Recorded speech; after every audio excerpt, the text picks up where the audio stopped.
All right. Hi, I'm Celine Hill, and this is my presentation for diversity in education.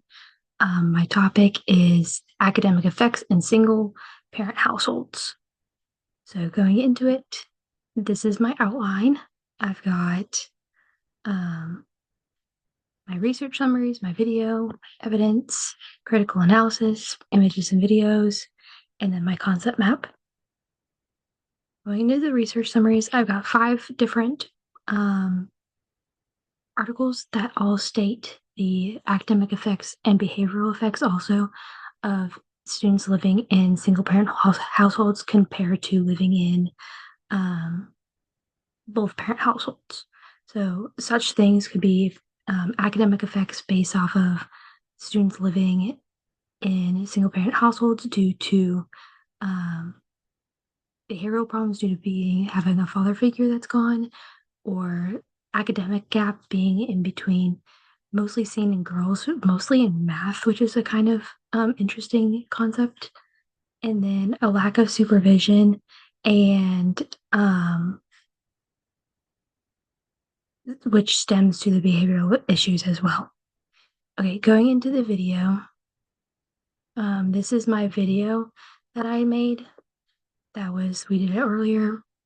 That has the effects of it being like the struggle to achieve, the behavioral issues, a greater effect in girls academically and then boys behaviorally, and then also high conflict households as well.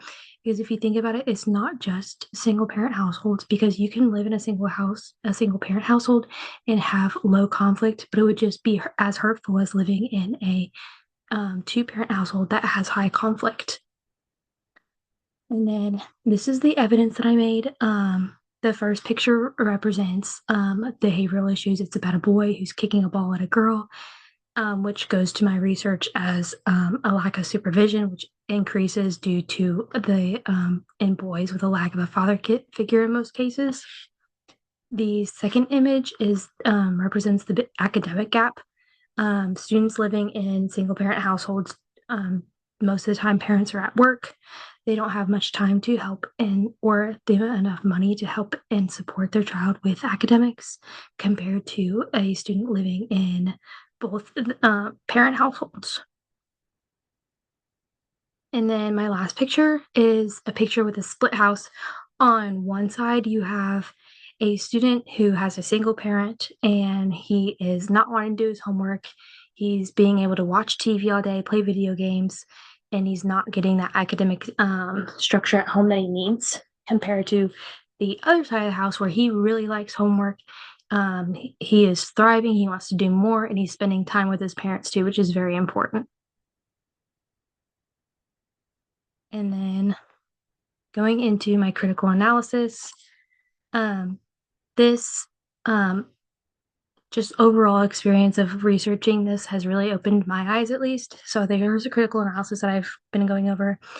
The reflection, like I chose these drawings because they really help the audience visually see the effects of living in these single parent households and just illustrate the academic gap and the behavioral problems and the lack of supervision within these homes. The application, I can use this information for my own classroom because it will help me get to know all of my students on a deeper level. Like, what are they struggling with at home, so that I can be able to provide these students with extra support in the areas that I see the struggle for. So I'll be able to build a relationship there with all my students so that they feel comfortable and supported as well. And then also it can strengthen the school and family connections as well. And then my video and images, I chose 3 videos, and I also chose 2 pictures because they were I thought really beneficial. So the 3 videos, I've got 2 TED Talk videos, which are about these 2 little girls who live in single parent households and how they explain the hardships living in these, and how it affects their mental and their social well-being as well. Is the one saying how she's talking about like a father-daughter dance and she's not able to go because she doesn't have a father, and she hates that the school wasn't able to think of that for the kids who don't have fathers. The other TED Talk video was about a girl who was talking about all of the other things, reasons why like people go through living in single parent households and how their social abilities go through that. So they're talking about separate situations such as like fathers dying at a young age or parents going through divorce, and then it affects divorce affects students who are older, who are able to understand everything that's going on, and also in girls as well. And then the other video I found was a YouTube short about how boys really need that father figure in their lives because they grow out with that living worse lives without a father figure.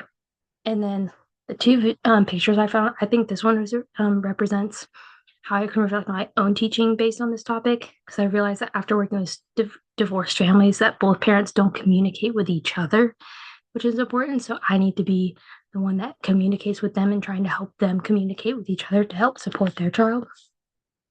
And then this picture I found really interesting. It proves the point of the academic gap and the achievement between students who live in that single parent household versus the two parent household as well. So these two types of homes, they struggled to complete college or did not finish at all. And as a teacher, I can use this information to reflect on my own personal practice. Since working with these younger kids, I can have an incentive to help them at a young age so that when they get to that older age of choosing college and choosing to finish high school, they'll be more able to finish that. And then lastly, my concept map. So these are the three main challenges that I had: the social and emotional support, communication, academic growth. So here are the solutions for those. And then my implementation plan is right here in the planning to develop the program, implement it, and then have an evaluation afterwards. And then all of my resources that went with the project. So thank you.